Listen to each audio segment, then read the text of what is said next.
Welcome in, ladies and gentlemen, another episode of Catching the Curb with Bob Camardo, brought to you by the Curbstone Coaches, and a lot of stuff coming up. And well, let's just get right to it, ladies and gentlemen. This time we bring in the face of the place, ladies and gentlemen, Bob Camardo. Thank you. If I'm the face of anything, that's a problem.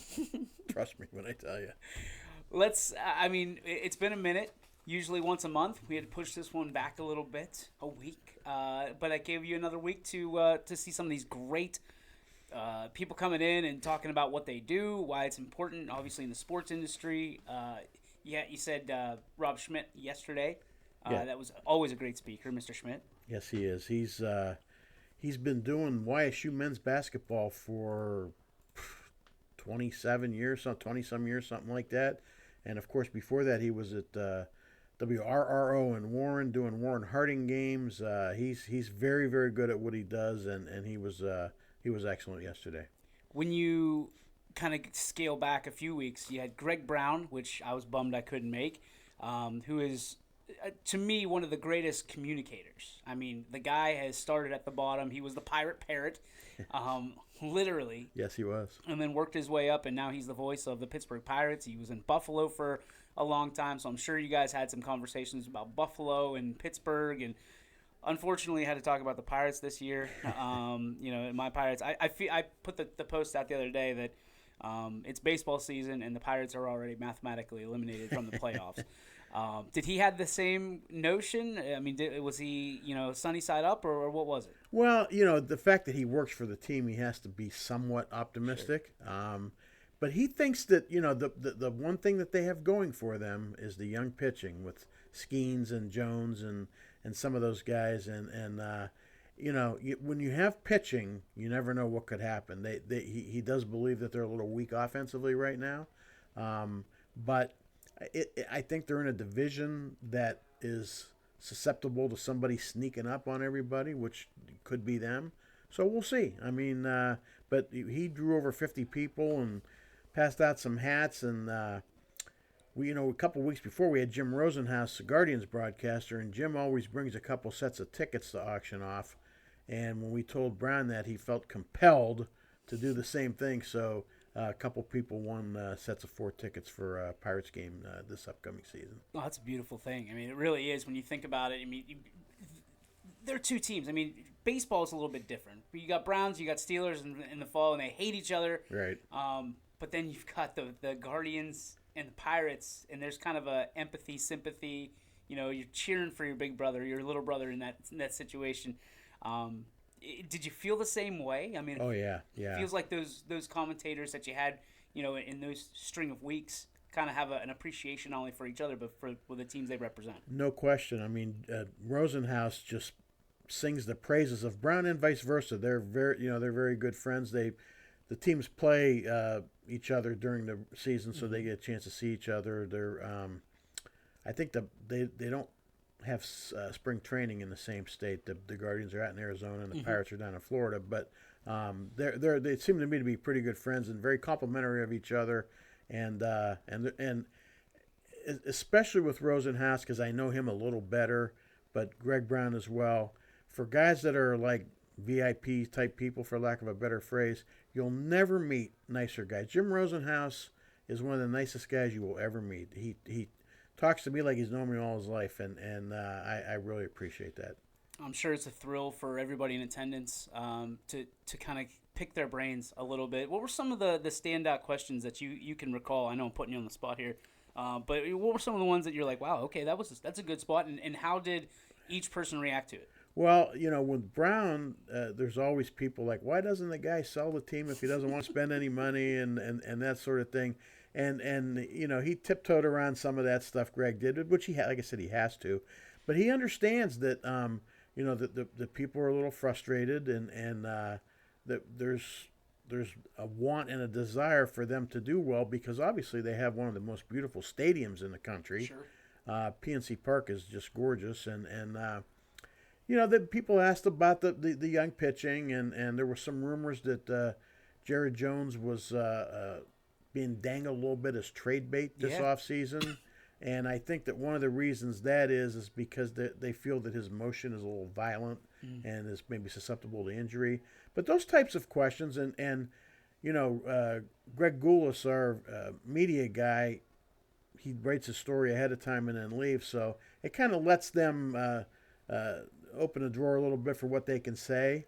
And Rosenhaus the same thing. He feels that they want to build on the success they had last year, and people were asking about why did you trade Josh Naylor? Why did you trade Jimenez? Those sorts of things. And again, it's they're trying to build for the future and yet stay relevant now, and that's a fine line that those guys walk because they don't have the resources that the Dodgers and Yankees and so forth have.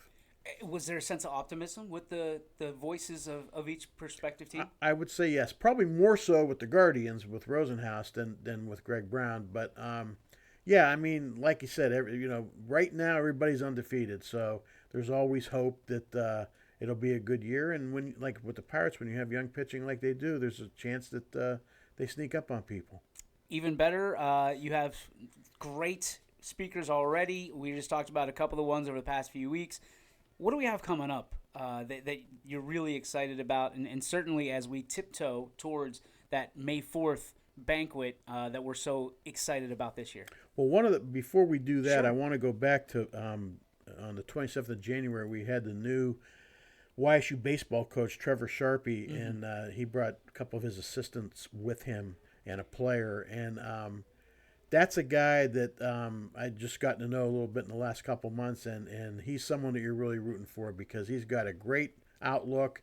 He's got a couple of kids that came in to transfer, a pitcher from Kansas that is supposedly in the top 100 of the draft board this upcoming season, and so he thinks they have a chance to be decent, so we'll see. But I want to give a little shout out to him for the YSU baseball season. They actually start this weekend at Baylor, so hopefully they'll get off to a decent start. But going back to what you were saying, as far as upcoming speakers, next Monday the 17th, we have one of the YSU women's basketball legends and a current, from what I'm hearing, very, very highly thought of basketball official, school teacher Anne Marie Martin from the Cleveland area is going to come and talk to us. And then on February 24th, we've got YSU bowling coach Doug Kaburski. And Doug, again, one of the nicest guys you'll ever meet. And as I mentioned to you before, they have a legitimate chance to win a national championship. That's how good they are. Wow. March 3rd, we've got the Youngstown Phantoms hockey head coach Ryan Ward coming. March 10th, Kevin Brogan, the general manager of Hollywood Gaming, and I have to ask him why the slot machines are so tight because they're killing me, I'll tell you. And then March 17th, we have a noted sports artist, Ray Simon, is going to come and talk about stuff that he's done in the sports world as far as art is concerned. That's something a little different. And then March 24th, we just signed up, for lack of a better phrase, the new YSU president, Bill Johnson, is going to come and speak to us on March 24th. So that ought to be interesting. We're going to try and keep politics out of it. Just talk about, where the college athletics is going, which some people are nervous about. The 31st of March, we'll have any winter high school state champions. Hopefully we've got somebody that does something in that regard. And then on April 7th, we've got Joe DeRosa, noted NCAA and NBA official who's done NBA Finals and Final Fours, which is incredible. And he's a great guy, always an interesting listen. The 14th of April, Doug Phillips, YSU football coach, will recap the spring football game, which is a couple days before.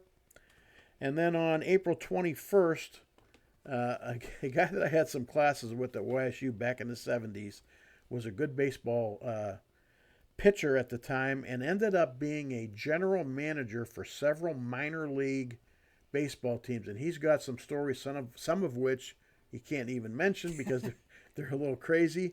But Rick Montine is going to come and speak to us on April 21st, and he will be interesting to say the least. So we've got a really good cast of people upcoming. And then it cranks up for May 4th, which is the banquet, which we always talk about for good reason. You can't miss it, folks. You can't miss it at all. We're expecting a really good banquet this year. We've got a great group of inductees, which I'll list here in a second. But the banquet is Sunday, May 4th at Mr. Anthony's in Boardman. And listen, as you could tell, I like to eat, and I have never had a bad meal at Mr. Anthony's. Their food is always good. The tickets are available by contacting our chairperson, Patty Shuley, at 330-207-8157. They're $60 per ticket. Our keynote speaker is former Oklahoma and Cleveland Browns running back Greg Pruitt. And Greg has been in contact with our banquet chairman, Tom Miller, and he's excited to come and talk to us. And as I said, the inductees are the inductees. It's a little bit YSU heavy this year, which I think is a good thing. We've got Brian Gorby, who's won 48 million Horizon League championships in track and field and cross country. We've got Steve Leslie, who is on the scores table at YSU and a noted longtime coach in the area, and I know a friend of yours. Mm-hmm. Jim Morrison, who has been in the athletic department at YSU for about 200 or 300 years. He's been around a long time. Jim's a good guy. Rob Schmidt, who spoke to us yesterday, is going to be inducted in the media. And Doug Kaburski, the bowling coach, who, like I said, is on the precipice of potentially winning national championship in bowling. So those are the YSU people. And then we've got John Butera for sports media, Roland Cummings for boxing, Jimmy Vivo for football. Jim was a quarterback at Cheney, I believe, and then a longtime coach. And I played softball with Jim, so I've got a couple stories I could drop on him if he does anything wrong. Mike Pavlansky, Canfield football coach, legendary. State champion, one of the greatest guys you'll ever meet. Anthony Congemi for football. Timmy Gleason for contribution to sports. He was a president of the Ohio Athletic Conference. And Bob Jenkins for track and field. So it's a good group of inductees, and we're really looking forward to that. We're expecting a good crowd, so please get your tickets. It's Sunday, May 4th at Mr. Anthony's. Doors open at 4. Dinner starts at 4:45. Program starts at 6 p.m. And, if you think it's going to be a long, long, long night, it typically has – it's perfectly timed. Last year was awesome. You tried to keep everybody 2 to 3 minutes. I think the longest we got was like 4 or 5. Yes. But, this isn't a, NFL enshrinement, so to speak, where they just let people go and talk. Try to be concise. That's the biggest thing you guys try to put across. Because there's plenty of time to talk after. If you want to go approach the person or, have an interview after, there's plenty of time for that. But, some people in these moments can get very long-winded and try to thank everybody, which is impossible. It is. But, you guys do a great job of keeping everybody on task and on time. Well, and the other thing, too, is alluding to something you just mentioned earlier, Greg Pruitt will stay after and sign autographs and talk to people and stuff like that. But, yeah, we get the connotation that we're a long-winded banquet, and we're really not. Like last year, we were done before 8 o'clock, so that's less than 2 hours. You got 12 inductees and a keynote speaker. So it's really it really is fast-paced, and like I said, the food is good, and Greg Pruitt will stay and talk to people after. And, what are you doing on a Sunday night in May anyway? Come out and honor these people because they deserve it. You can watch Star Wars later. It's Star Wars Day that day. Is it? Yeah, so you can always hit pause for a little bit, come out and to the banquet, eat some good food. I've never seen a Star Wars in my life. All right, this interview's over. That's it. May the 4th be with you. There you go. Here at Mr. Anthony's in Boardman. Bob, thank you so much. Wait, one more question for you, since it's kind of a timely question. Not to get into politics, but a very special. I don't know. Would you? Let's just put it this way: Jim Tressel, now the lieutenant governor, as a guy who knows Jim Tressel, my idol. What did you think about that position? I'll tell you a little interesting story. First of all, that news broke as we were getting ready to start our luncheon yesterday, so it was quite the topic of conversation. Buzz. Yeah, a little bit of a buzz. But through my good friend Paul McFadden, I've tried to get Tressel to maybe come and talk at one of our luncheons because he's done so several times in the past. And even though he's not technically involved with YSU or sports anymore, you could listen to that guy talk all day. I mean, he's tremendous. But he told Paul, he says, "Yeah, tell Bob that I can't commit to that right now because my schedule's pretty busy." And I'm wondering if he knew that this was upcoming. That he's going to be Attorney General. And listen, for the people in this valley, and especially for Youngstown State, you can't have anybody better representing you in an important office than Jim Tressel. He'll do whatever he can to help. Some people ask me if this may be a precursor to him running for governor in a couple of years. I don't think so, but this is something that will be real interesting to see how it plays out because he's the best. He just is. I mean, when you look at Coach Tressel's resume, it's not said and done yet, but when you someday we'll look back and we'll say, "Wow, look at that life lived." Absolutely. I mean, he's done, president of university, a national championship football coach on 2 levels. He's written books. He's been in the pros. Other than that, he's done nothing. So, he's the best. He just is. We're so proud of him. Thank you, Jim Tressel, Coach Tressel, President Tressel, whichever, and now Lieutenant Governor Tressel. Bob, thank you so much for stopping by. I appreciate you as always. Thank you very much for having me, and get to that banquet. You got it. We'll see you next time on Catching the Curb right here on YSN.